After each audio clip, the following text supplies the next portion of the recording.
আসসালামু আলাইকুম, সবাই কেমন আছেন? তো যারা আমার সাবস্ক্রাইবার বা যারা আমার ভিডিও দেখেন তাদের সবাইকে অগ্রিম ঈদ মোবারক। তো আজকে আমি কি রান্না করব দেখুন।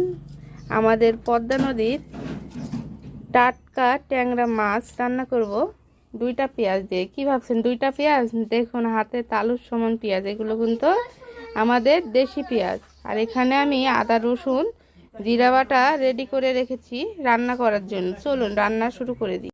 তো দেখতে পাচ্ছেন আমার দুইটা পেঁয়াজ খেটে প্রায় অনেকগুলো পেঁয়াজ হয়ে গেছে। আমার হাত দিয়ে আমি নাড়াচাড়া করছি, বুঝতেই পারছেন। তো এখানে আমি মশলা রেডি করে নিব।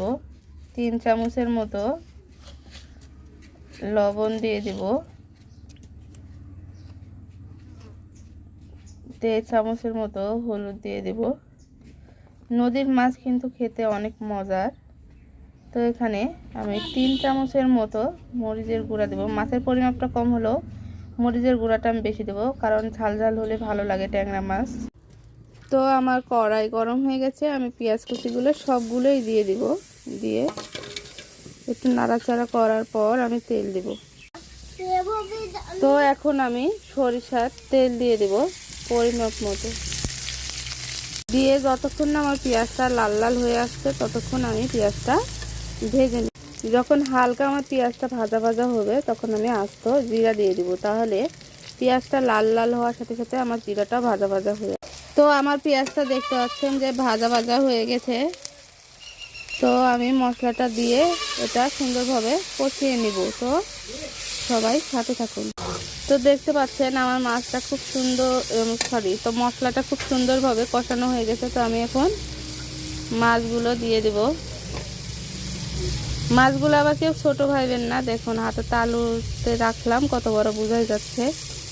তো সবগুলো মাছের পেটেই কিন্তু ডিম আছে, খেতেও অনেক ভালো লাগবে। তো আমি পানি না দিয়ে একটু এইভাবে মশলা দিয়ে কষিয়ে নেব।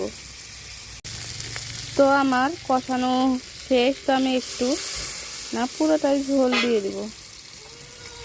ঝোল দিয়ে একদম ভালো করে রান্না করব, করে আপনাদের সামনে তুলে ধরব। তো আমার মাছটা প্রায় হয়ে এসেছে। তো এখানে একটু গুঁড়া মশলা দিয়ে দিলাম, দিয়ে একটু জাল দিব। তো আমার ট্যাংরা মাছ রান্না রেডি। এই দেখুন আমার ট্যাংরা মাছটা। সবাই বলবেন আমার রান্নাটা কেমন হয়েছে, অবশ্যই কমেন্ট করে বলবেন। আর সবাই আমার পাশে থাকবেন, তাহলে সামনে আমি এগিয়ে যেতে পারবো। তো অবশ্যই সবাই বলুন আমার ট্যাংরা মাছটা কেমন হয়েছে। তো আল্লাহ হাফেজ।